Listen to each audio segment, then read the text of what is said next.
Assalamu alaikum everyone. Today we are going to start our next chapter. This is chapter number 27 and the article is Man and His Environment. Man and His Environment में हम लोग सबसे पहले इसके introduction की बात करेंगे कि ये हमें क्या बताएगा और किस तरीके से हमारा ये चैप्टर जो है वो अपनी इंपॉर्टेंस एम्फेसाइज करवाता है हमारे डेली करिकुलम के ऊपर। अच्छा, अब इसके अंदर हम लोगों ने बेसिकली डिस्कस ये करना है कि इंसान का उसके एनवायरनमेंट के साथ क्या ताल्लुक़ है, किस तरीके से जो एनवायरनमेंट है वो इंसान को फ़ायदा दे रहा है या इंसान किस तरीके से उसे नुकसान पहुंचा रहा है, क्योंकि हम लोग फ़ायदे से ज़्यादा नुकसान ही पहुंचाते हैं।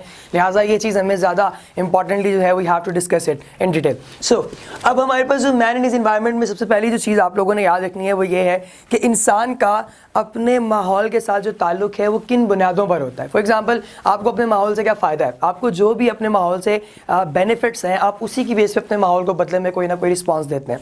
आपको रिसोर्सेज आपके एनवायरनमेंट से मिलते हैं और इन्हीं रिसोर्सेज की बेस पे हमारी जो लिविंग ऑर्गेनिजम्स की जितनी भी डेली एक्टिविटीज़ हैं वो बेस करती हैं।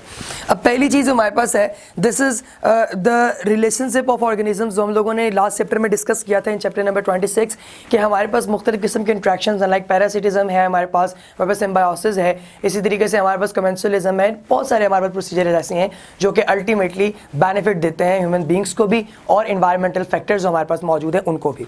So let us discuss about renewable and non renewable resources कि हमारे पास ये कौन से होते हैं, रीन्यूएबल रिसोर्सेज कौन से हैं और नॉन रीन्यूएबल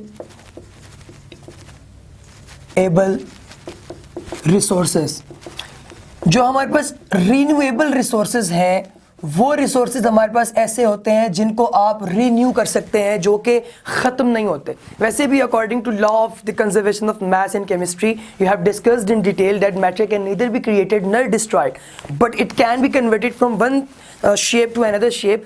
एक शक्ल से दूसरी शक्ल में वो कन्वर्ट हो सकता है, लेकिन ना तो मैटर दोबारा बन सकता है और ना ही वो टोटली ख़त्म हो सकता है।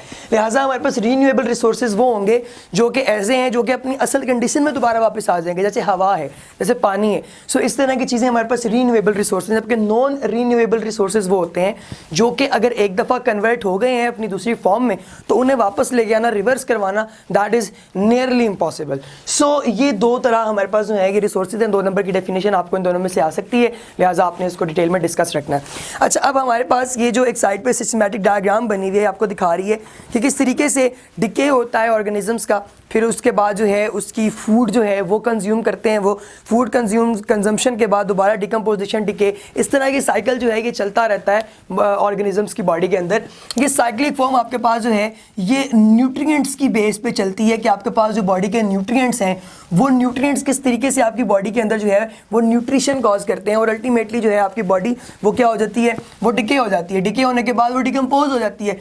डिकम्पोज होने के बाद आप ये देखें कि वो दोबारा आपको फॉसिल फ्यूल्स की शक्ल में जो है वो बेनिफिट दे रही है, यानी कि चीज़ें अल्टीमेटली आपको बेनिफिट ज़रूर देती हैं, चाहे वो डायरेक्टली हो या इनडायरेक्टली एम्फेसाइज हुआ वो आपकी लाइफ के ऊपर। इसी तरह आपको बैलेंस बताया हुआ है न्यूट्रिएंट साइकिल का, that can be upset when not enough food is produced. Balance कब तक ख़राब होता है? फर्स्ट ऑफ ऑल जब इनफ फूड जो है जो आपकी बॉडी को रिक्वायर्ड है वो अगर इनफ फूड जो है अगर आपके एनवायरनमेंट में पैदा नहीं हो